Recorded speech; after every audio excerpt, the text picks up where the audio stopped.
All right, so press release today that Enbridge is buying Salt Creek Midstream's crude gathering business. This is an interesting purchase.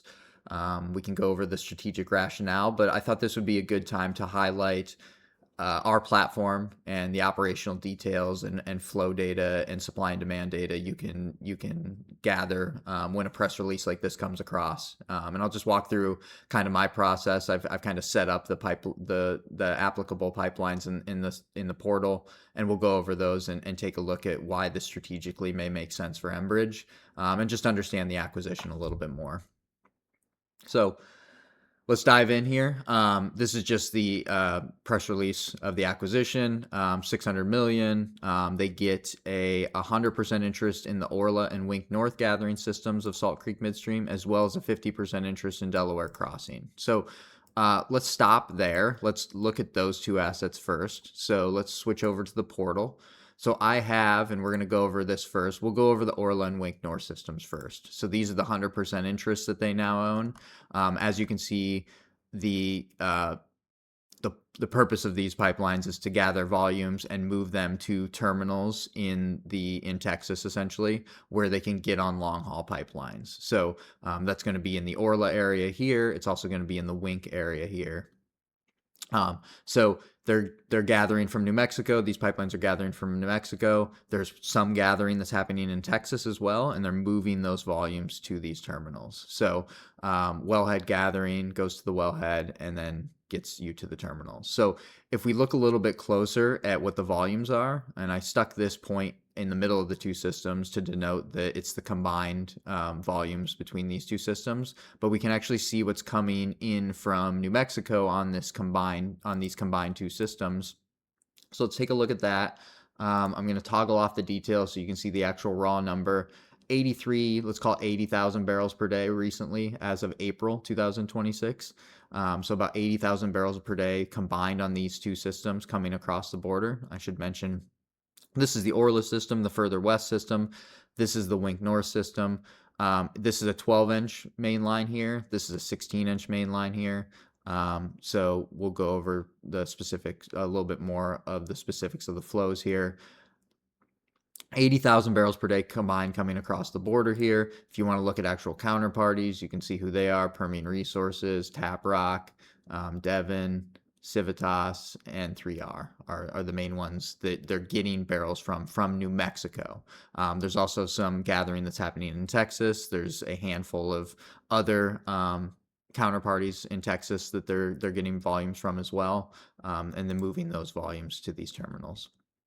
If we look system by system, you can see the Orla system here, and this is moving around 30,000 barrels per day total into terminals. And then the Wink system here, the Wink North system here, recently ramped up, so around 60,000 barrels per day. So about 90,000 barrels per day as of April, moving on these wholly owned systems. So let's bring in Delaware Crossing here. I would note also with the size of this pipelines, I don't know if I said it earlier, but a 12-inch and a 16-inch, these are able to take more volumes, almost certainly, if they need to. So these are assets that are not full, and this is an asset that they could potentially shove more volumes into and make some more money off of that. Let's bring up Delaware Crossing pipelines. They get 50% of this pipeline as well. This is a JV with Chevron. And if you look, the point of this system is to pull volumes from the Delaware Basin in Texas, pull them up to Wink here, to where they can get on long haul pipelines and then get to market. And we'll get to some of those long haul pipelines here in a minute. But if we look at the actual volumes on this, it looks like it's around 50 to 60,000 barrels per day, 55 to 60,000 barrels per day. This is a 16-inch pipeline as well, so this could carry more volumes as well. So this is an area where you have capacity that can still be filled. I said it was a JV with Chevron. Chevron has a large gathering system here that's feeding this pipeline. There's also third parties that are feeding this pipeline. The green dots here are receipt points. The red dots are delivery points.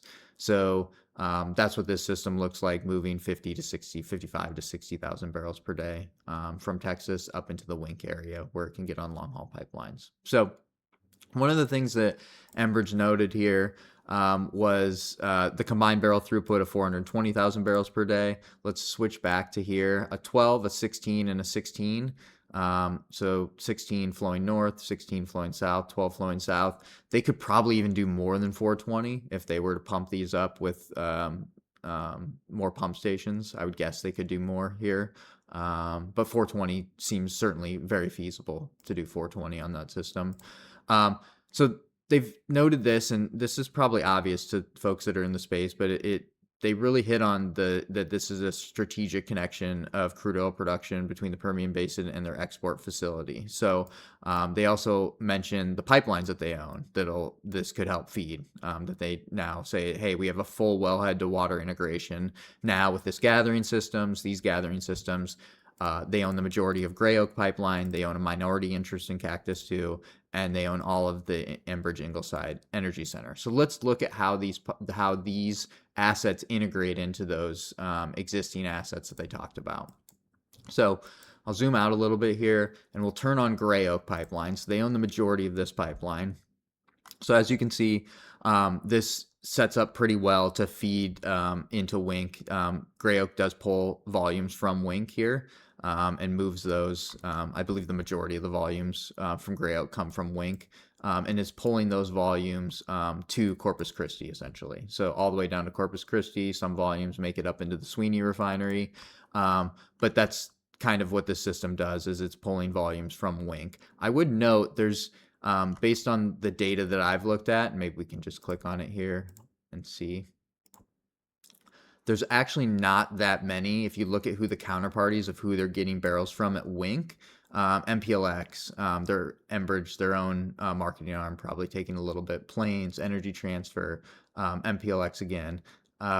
If we just focus on Chevron Midstream, so this is probably the Delaware Crossing system feeding it, it's not that much. So some of these you can't actually see the volumes will flow into the Wink terminals, and they get all mixed around, so you can't actually see what directly Salt Creek is feeding into Gray Oak. But it doesn't look like a ton of volumes from either Salt Creek system or from Delaware Crossing system are making it into Gray Oak pipeline today. So that might be a strategic reason to get this, is you could direct more volumes from these systems onto your own pipeline. So that's certainly a potential reason why they might do that. Let's talk a little bit more about Gray Oak Pipeline.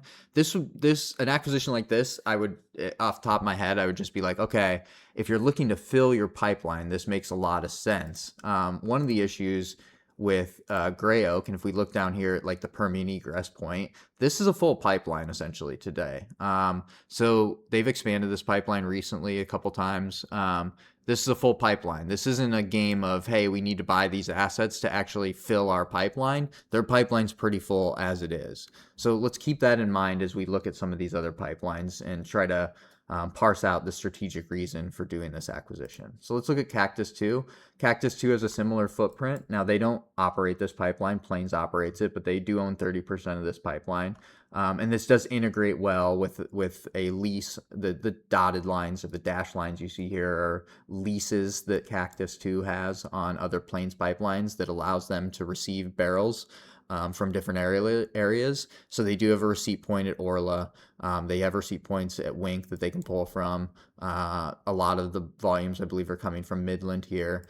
So this does integrate well with this system. Now, this is just a minority interest. They only own 30% of this system. Enbridge only owns 30% of this system. So maybe not the most... it certainly integrates pretty well with them, but this probably wasn't a huge priority for them in buying these assets. If we look further down the value chain, so again, in the press release, in that press release, they talk about how it's a value chain play. So if we look at Enbridge's terminal here, so I'll pull it up here. It's this little blue dot here, and we look at the volumes on this. So this might make things make a little bit more sense if you're able to shove more volume somehow into this terminal, and you wanted this upstream piece, this upstream gathering system to help do that. This would make some sense. So I'm using a export capacity that Enbridge puts on their asset list sheet. This was recently updated, this asset list sheet, to boost the volumes from 1.6 million barrels a day to 2.4 million barrels per day. I'm aware that a lot of these export terminal capacities are overstated a lot of the time, so that may be the case with this. But I am using what Enbridge is saying their export capacity is on their asset sheet. And looking at that, there's plenty of room to fill extra volumes into this export facility here, should they be able to get those to the coast. Something I didn't mention, quickly to go back to Cactus 2. Cactus 2 also full. So this isn't a game of like, hey, we need to buy this gathering system to fill our assets here. That doesn't make a lot of sense. These assets, these long haul pipeline assets, are already full. So what's the strategic rationale for this? It could be that it was just a good deal. It was a good price. I did pull the financials on Salt Creek Midstream's their FERC financials, which aren't perfect, but they usually get you in the ballpark of what systems make. In 2025, that system, just 100% interest in Salt Creek Midstream, these two systems, the blue ones, made around 20 million in EBITDA. I don't know what the EBITDA is on Delaware Crossing. I would guess it's higher, but they only own 50% interest in that. So I can't say this definitively, but my guess would be they didn't get this at a dirt cheap price. I'm guessing the cost of EBITDA was probably somewhere in the teens, maybe the low teens, maybe the mid teens. But this wasn't probably purchased, in my opinion, because it was a really good price and a really good steal. This was probably purchased for strategic rationale down the road. So if you're not trying to fill your own pipelines, but you have an asset down here that's open, has open capacity, this export terminal, it's the biggest terminal in the US for exports, what would be the strategic rationale? So we've talked about it for a year plus now, in that, hey, and I'm going to bring up a new screen here. This is the same platform. I just have a new tab open where we can look at our balance of the Permian. So I'm going to just click on this green area here, and this will bring up our Permian balance. So you can see the supply on top, which is mostly production, the demand on the bottom, which is mostly crude egress, and then the black line here is our balance. Hopefully that's around zero most of the time, so supply equals demand.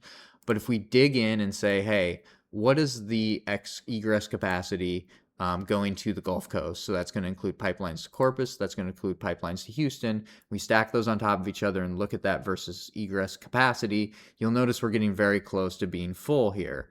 Again, this is not a huge surprise. Most people have talked about this for a year now, but we're in a position where oil prices have been very volatile, spiking significantly. We are getting more production out of the Permian. Rigs are being added. We're at a point now where you could maybe justify trying to do another pipeline. And if Enbridge is trying to do another pipeline, a acquisition like this does make a lot more sense. It is really important to have wellhead connections to a potential long haul pipeline that you're trying to build.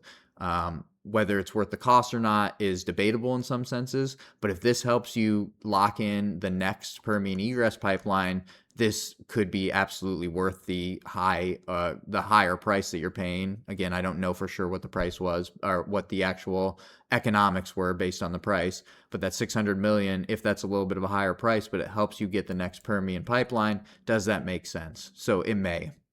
So we're looking at a scenario where I think it's a strategic acquisition where it may help them build the next Permian pipeline, and with that would help them fill existing open capacity at Ingleside here. So help fill this capacity. So just a thought there.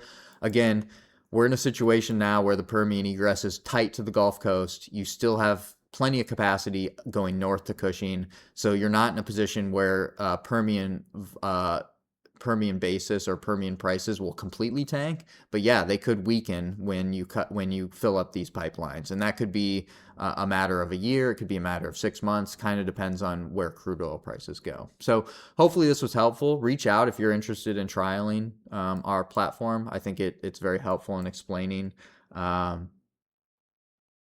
the assets, understanding them operationally. The visualization really helps me a lot. to understand how things fit together. And you get good data, and it's easy to download. I didn't mention this, but like you can just download the data here. So yeah, reach out if you're interested.